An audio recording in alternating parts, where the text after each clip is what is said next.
Well, Today is March the 7th. I'm speaking with Irina Zotova, who is Development Manager at Windrose, an airline in the Ukraine. Irina, I'm sure you have an unbelievable story to tell. And I think it's important that people in the commercial aviation space hear a story from somebody in their world that they can relate to. Tell us.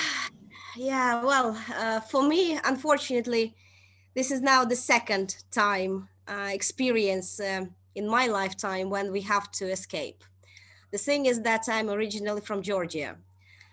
And the first time I had to leave my country was back in 1991, when the similar military operation, so to say, was started in Georgia. And my mom, being Ukrainian, had to escape from Georgia, where our life just started, with me and my sister. And I just found an interesting article which was sent by my grandmother, who is 90 years old now. And she stayed in Ukraine, and she's alone in a little city called Lebedin. And unfortunately, that little city used to have a military base, which is very old one, and it's not active. And yet it's being bombed at the moment. And my 90-year-old grandmother can't leave her house for 11 days. And she already said us goodbye. And my mom is crying 2 days because my grandmother said that all she's doing now is actually drying the bread, because that's all she is left with.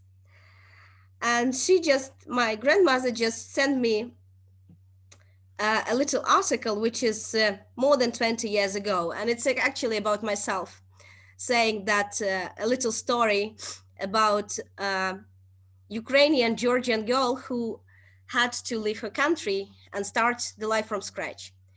And now the history repeats after 20 years. And now I have my kids, my sister, my mom, and my niece on the road for 6 days because our house is severely damaged in Kiev. And Where are you now? now we got to Turkey. And interestingly, the decision why we're here was also very emotional, because we couldn't believe until the very last moment, until the bomb has hit the big warehouse, which is just 100 meters from where we live in Kiev 6 days ago. Up until that moment, we thought that it can't be true. It's actually, no, the civilians should be safe. No, they won't touch us, but they actually do. So then we decided, after 5 days in the basement, we decided to leave, and we left by car. It took us 6 days to get to Turkey now. And we So you reached, drove through, you crossed the yes, border myself. So we into crossed the Romania. border. Yeah, so we crossed whole Romania, Bulgaria, and then 1,000 kilometers in Turkey. And Do you have today we reached, do you have it's family? myself. Do you have family in Turkey to help you? No, we don't. We don't have any family at the moment. And I actually, you see, I just made a post on LinkedIn saying that, ironically, they say that in Russian, there is a very good proverb. I don't know whether there is a similar one in English. It says, you shouldn't have 100 rubles, but you should have 100 friends. And to me, this has proven to be so true in the recent days, because basically all my 100 and more rubles that we had in Ukraine are now zero. There's nothing left. I have one little bag with me with some kids stuff, and that's all that is left from our beautiful life in Kiev. uh, we decided to drive this way because my father is now in Georgia, and it's again by coincidence that he was away when when the war started, and that why that is why he was able to stay out of Ukraine, because he was in the business trip. He is now in Georgia, and we initially thought that we will drive the whole way through to Georgia, but during this way, I made a decision that we will stop for now, because kids are very sick after 5 days in basement. And also I'm really scared that this escalation that is going on now and the Russian world may actually have a bigger appetite in unless it's being stopped. And it won't be just Ukraine and Russia, and it may be many more countries that would be involved. And I really don't want us to experience what we did 10 days ago once again in 2 weeks' time or 3 weeks' time. So we thought that we will stop here for now. And again, I'm very grateful for all my aviation friends. And this is really fantastic, the support I'm getting from industry. I have almost 5,000 connections on LinkedIn. And it's a very little percentage, but yet it is available, of those who really have supported us, both Ukrainian army, and me personally, and our family, so that we can stop now and breathe out, and think what do we do next. You must be exhausted. We are, and it's not only exhausted. I think we are very much on stress, and I don't think that I think that we don't really fully realize what has happened, because it has been like an endless nightmare, and it still is, because unfortunately it's just the part of my family that is with me.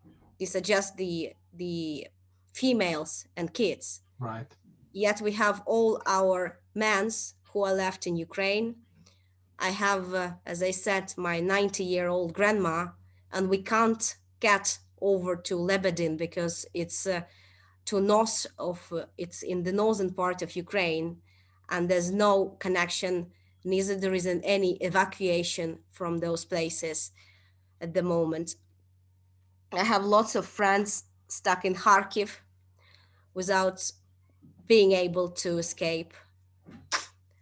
I have lots of close relatives still staying in Kiev.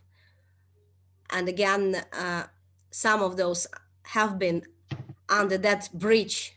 And I don't know whether you have seen that picture, which has now become iconic of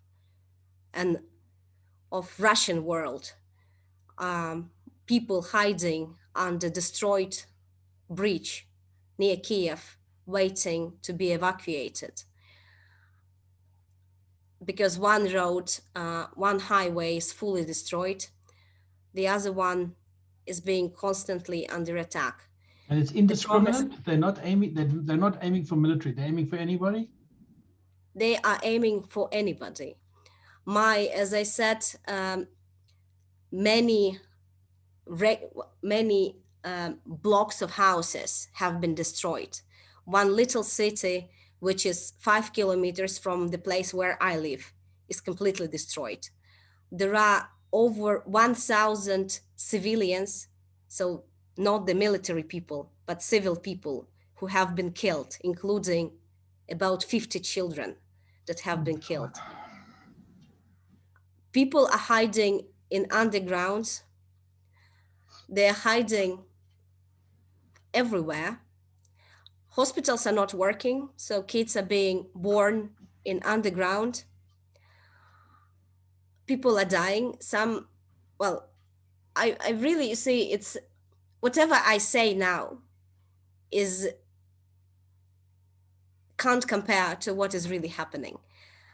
And again, you see, if I wasn't through this myself, I probably would never be able to capture what it is in fact. So it's amazing, because when we watch the news and we see the imagery, it's like you're watching a horror movie. It's almost beyond realistic. It is, and that's what it is. I was I just had a chat with my industry colleague, and I was saying that one thing I will certainly never forget in my life is that when I was sleeping, again, coming back to the industry thing, you know, that we at Windrose, which the company where I have been working since 2008, we have a number of aircraft, including the regional aircraft ATRs that we have been leasing from Nordic, some Airbuses, some Embraers, and until very last moment, we have been in constant consultation and discussions with our lessors, and none of us had could have ever imagined that the situation could develop this way. So we did expect that there could be some escalations at the eastern part of Ukraine because the situation there has been tense for the past 8 years. But none of us, including my colleagues at Ukraine International, Air Azur, Bees, SkyUp, we have been constantly in contact, and none of us could have ever imagined that the situation can end up like this. And yet, I was awaking in the morning. It was 4:30 in the night of 24th of February because my house was shaking and I could not understand what has happened. And that moment will will be with me forever because then I had a panic attack. My body started shaking, and that's how it all started. And yet, even then, we we couldn't believe that the situation would develop this way. Irina, And Irina, can I ask you a question? yeah, Take a breath. Take a breath. Where is the Windrose fleet now? Is it out of Ukraine? no, all aircraft are actually based in Ukraine. We have we were not able to ferry aircraft out because the Ukrainian CAA navigation services didn't allow us to do so because of the very high risk. So all our aircraft are based in various airports in Ukraine. There On the are west or on the east, or just all over? both everywhere because we have been Windrose has been and still is also, and I hope will be the main domestic carrier in Ukraine. We had a very big intra-Ukrainian domestic program that we have been operating on ATR aircraft. So we basically we were connecting east to west side of Ukraine. So at, at at the moment when the war started, we had one aircraft in Lviv, one aircraft in Zaporozhye, uh, about three aircraft in Boryspil, and four aircraft in Dnipro. So it's virtually all All in danger, really. all in danger. Again, we continue to monitor situation as much as we can, obviously, because we are not allowed to enter the airports. All airports are closed. We are not allowed to get any access to neither the airports or the premises. But we continue to monitor the situation. At the moment, luckily, all passenger airports remain undamaged. So all runways also are not damaged, and aircraft, as of now, are not damaged. We have obviously declared the potential loss with insurers prior to expiry of the insurances, just to make sure that we can protect the lessors. Right. But we have declared to, same as the other airlines in Ukraine who have fleet remaining in Ukraine. So we have declared to ensure that we have lost the control of the aircraft. We can't get any access to the aircraft. So that's basically the basis for the total loss. But again, as of now, um, we cannot we cannot confirm neither the loss of aircraft nor that they are being intact. We know that Dnipro airport was attacked. Some of the airport navigation surveillance equipment was damaged, but that was it for now. But again, we do not know how situation will develop, because at the moment we we do not see really that there is a very there is a I would say there is a full understanding of what is happening Right. um, in the world. So in terms of the Ukrainian commercial aviation scene, all basically the women are able to get out the country with children if they want to get out, and if they have children they want to get out, they can. The men have to stay behind up to the age of 60. This is correct. Yes. The problem is that well, many people are trying to escape to the west of Ukraine at the moment, which seem to be more or less safe. The problem is with accommodation, because there's no accommodation as such. Uh, that's A. B, the other problem is transport, fuel. Fuel is not available. Even if you have car, you may just not be able to get to your destination because there's simply no fuel on the fueling station. And there where there is, they can only give you 20 liters of fuel. And that's what you can get. Uh, Men from age of 18 till 60 are not allowed to leave the country. Women can, and but again, as I said, there is a big. I just had a chat with one friend of mine. She is alone with two kids, and she was trying to escape Kiev via train, and I was crying listening how it happened, because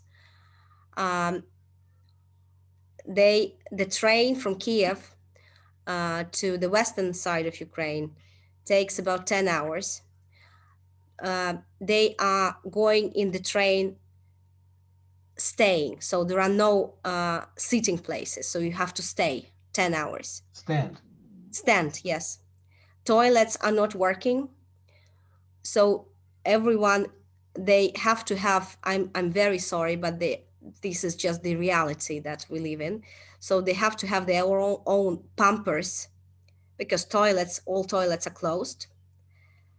And yet, as the train was going, it was attacked by Russians. So they started shooting in the train. And a friend of mine said that she actually had to lay her children on the floor, and she fell upon them to protect them. And a couple of people have been killed in the train as they were going. And then the train goes, and they reach either Lviv, or some trains are going to Poland. And then again, you can,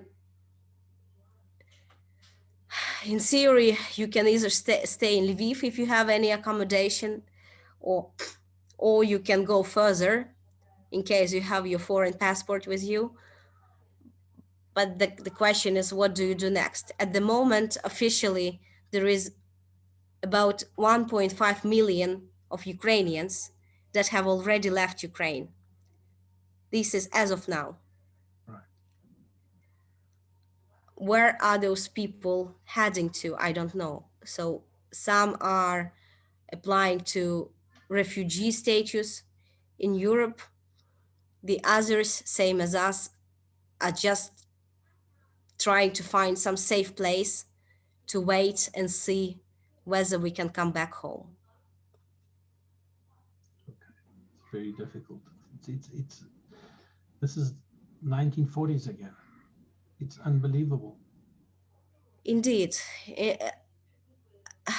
and yet I can't understand how it can be in the 21st century, just in the middle of Europe.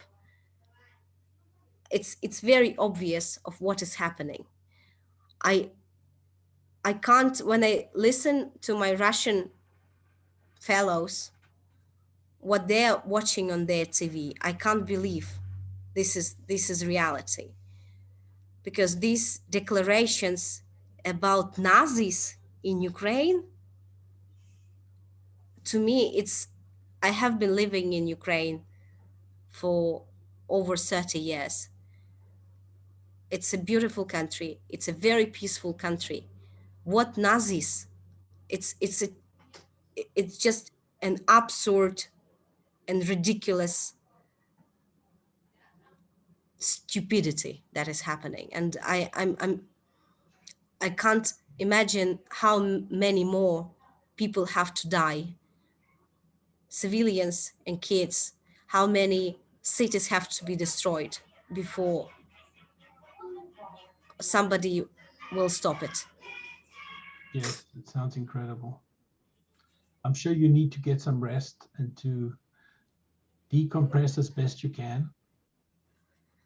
I hope to stay in touch with you. I hope that you're able to keep your family safe and you can all get rid of some of the stress, the incredible stress you must be carrying. Are your kids okay? For me, from the day one, because as I said, I had an experience of being partly a refugee when we left Georgia back in 1991. So to me, the core, the main target was to make sure that they are not mentally damaged, my kids, because we discussed with my husband when this all started that what we really don't want is them to see blood, fire, shooting, because these are the things that you will never be able to get rid of in your future life. So at the moment, we are trying, because we are lucky because they're small. I have my daughter who is 8, and she was crying 3 nights when we were in Kiev because she was scared. My son is 6, and he's still, luckily he's still in that beautiful age when he just say, "Mom, don't be scared, and I will grow up and I will make sure that Putin is imprisoned." And then my niece is 3 years old. So we, at the moment, we try to make sure that they do not fully understand the reality we're in at the moment. Again, I don't know what to offer them at the moment, except for the safety. That's that's the best. Irina, it's That, an incredible story you shared with us. Thank you so much for talking to me. thank you, Edison. I really hope that the world can understand that you can live a beautiful life. You can be sure in your tomorrow, and yet something can go wrong. And we we were certain that nothing can happen to us, and yet it happened. So I hope that the world can stand together, support Ukraine, and make sure that this craziness is being stopped.